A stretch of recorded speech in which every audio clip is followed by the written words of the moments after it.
वैसे पतला दे ही नहीं।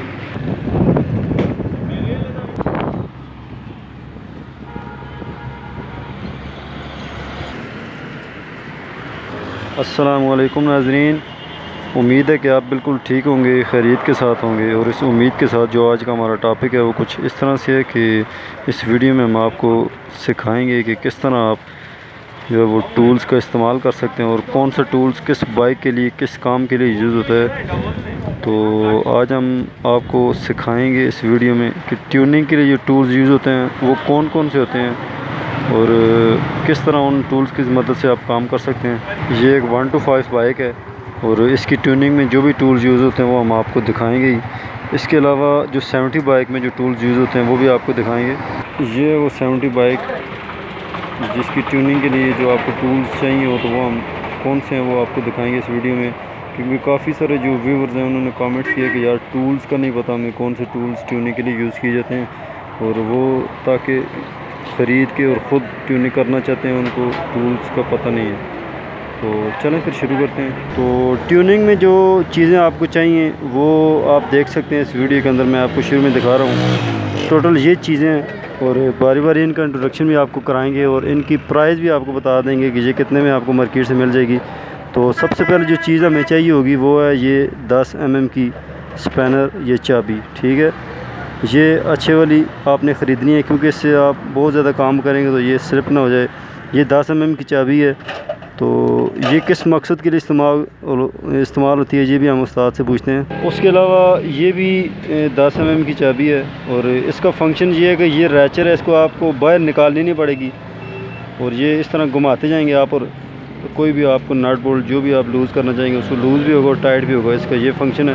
तो ये जो है हमें इस्तेमाल होती है कार्बोरेटर खोलने के लिए क्योंकि उसमें 10 mm के बोल्ट लगे होते हैं। और कार्बोरेटर के बाद इसको गेयर लीवर खोलने के लिए इस्तेमाल किया जाता है क्योंकि उधर 10 mm का बोल्ट लगा होता है। उसके बाद ये है 8 mm की टी, ठीक है।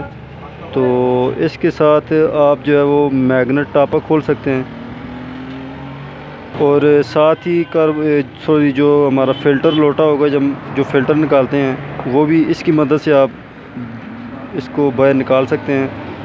उसके बाद आपको ये 10 mm की टी है, ये यूज़ कर सकते हैं आप। इसका ज़्यादा ज़रूरत नहीं है, बहरहाल बैटरी का जो पतरी होती है बैटरी चार्जिंग लगाने के लिए वो निकालनी पड़ती है, उसके लिए इसको इस्तेमाल करते हैं। और कई बार जो है वो मैग्नेट टापे में जो है वो 10 के बोल्ट लगे होते हैं, उसको खोलने के लिए ये यूज़ की जाती है टी। इसका ज़्यादा काम नहीं है, बहरहाल इसको यूज़ ज़रूर करते हैं आप। उसके बाद ये जो टूल है आपके सामने, इसको प्लग पाना बोलते हैं, ठीक है। ये 70 के लिए अलग होता है, 125 के लिए अलग होता है, मगर कई बार अगर आपके पास ये ना मौजूद हो तो आप इसकी जगह पे कौन सा टूल इस्तेमाल करते हैं, ये इसको गोटी बोलते हैं। ये 17 mm की गोटी है और इसके साथ आप सॉलिड रॉड या रैचर रॉड कोई भी यूज़ कर सकते हैं। तो अभी हमारे पास सॉलिड रॉड अवेलेबल है इसलिए हम इसको इस्तेमाल करेंगे। और ये 17 mm की चाबी, इसके साथ जो आप काम कर सकते हैं वो ये है कि आप जो टैपर्ड कवर होता है आपका 70 बाइक का, उसको इसकी मदद से आप खोलेंगे। चूँकि आपने टैपर्ड की एडजस्टमेंट भी करनी है ट्यूनिंग में, वो भी हिस्सा है इसका, तो उसके लिए ये यूज़ कर सकते हैं आप। और ये टैपेट के लिए 9 की जो है वो पाना यूज़ होगा उसको लूज़ करने के लिए, चूँकि टैपेट एडजस्ट करने होते हैं, कई बार प्रेशर का मसला भी होता है।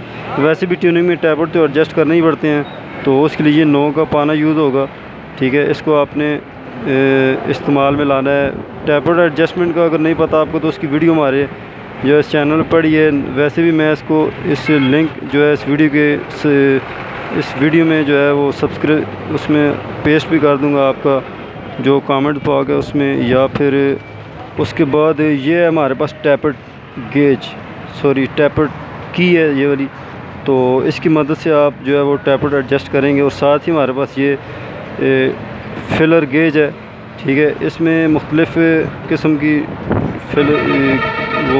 गेज होंगी, तो ये आपने टैपर्ड के अंदर रख के तो उस हिसाब से टैपर्ड को टाइट करना है, ठीक है। ये भी इस्तेमाल में लाई जाती है। उसके अलावा प्लग का जो गैप है वो भी इसकी मदद से आप एडजस्ट कर सकते हैं प्लग को कि उसके गैप को। ये 4 साइडेड स्क्रू ड्राइवर है या पेचकस है, इसकी मदद से आप कार्बोरेटर को जो है सफाई करने के लिए खोलेंगे आप, ये उस मकसद के लिए इस्तेमाल होता है ज़्यादातर। तो ये हमारे पास फ्लैट स्क्रू ड्राइवर है, ये सीधा पेचकस इसको बोलते हैं। ये आपका जो कार्बोरेटर खोलेंगे तो उसके अंदर जो जेट हैं आपके पेट्रोल और दूसरा स्लो जेट और ये उसके लिए। और अगर ना उस तरह खुल सके तो आप प्लास भी यूज़ कर सकते हैं इसके लिए, ठीक है। और प्लास का तो ज़ाहिर है वैसे भी बहुत ज़्यादा काम है, वायरिंग में भी यूज़ होता है। उसके अलावा ये टेस्टर है आपके लिए, जिसको आप ट्यूनिंग के बाद चूँकि आपने रेस वगैरह एडजस्ट करनी है तो उसके लिए मतलब बाइक को स्लो पे खड़ा करना है तो उसके लिए ये यूज़ करते हैं आप। ये टेस्टर है, कोई भी आप इसमें नॉर्मल वाला भी इस्तेमाल कर सकते हैं, तो ये उसके लिए इस्तेमाल होता है एडजस्टमेंट के लिए रेस वगैरह की। फिर ये हमारे पास साइड कटर है, ठीक है। इसको आप इस्तेमाल करते हैं ज़्यादातर मतलब कोई भी वायर है अनशील्ड करनी है या कटिंग करनी है वायर की, प्लास के साथ भी हो सकती है, बहरहाल ये प्रॉपर टूल है तो इसलिए इसको आप इस्तेमाल कर सकते हैं अपने बैटरी की जो वायर्स हैं उनको अनशील्ड करने के लिए या फिर कोई भी वायर कटिंग करने के लिए। तो अभी 1 to 5 में भी तकरीबन 95% यही चीज़ें यूज़ होंगी। सिर्फ जो प्लग पाना है प्लग खोलने के लिए वो थोड़ा मुख्तलिफ होगा। इसके लिए जो है वो आपको 19 का पाना चाहिए होगा, सॉरी 18 का चाहिए होगा, क्योंकि 18 और 19 का पाना एक साथ में ही होता है। तो इसलिए आपने 18 का जो पाना है वो प्लग खोलने के लिए यूज़ करना है।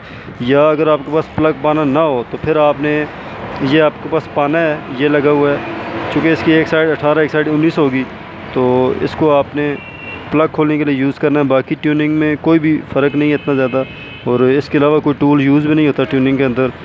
तो उम्मीद है कि आपको ये वीडियो पसंद आएगी, और अगर कोई भी मसला हो आपका तो आपने ज़रूर पूछना है हमें। ये था आज का हमारा टॉपिक, और इंशाल्लाह मिलते हैं एक नए टॉपिक के साथ, एक नई वीडियो के साथ।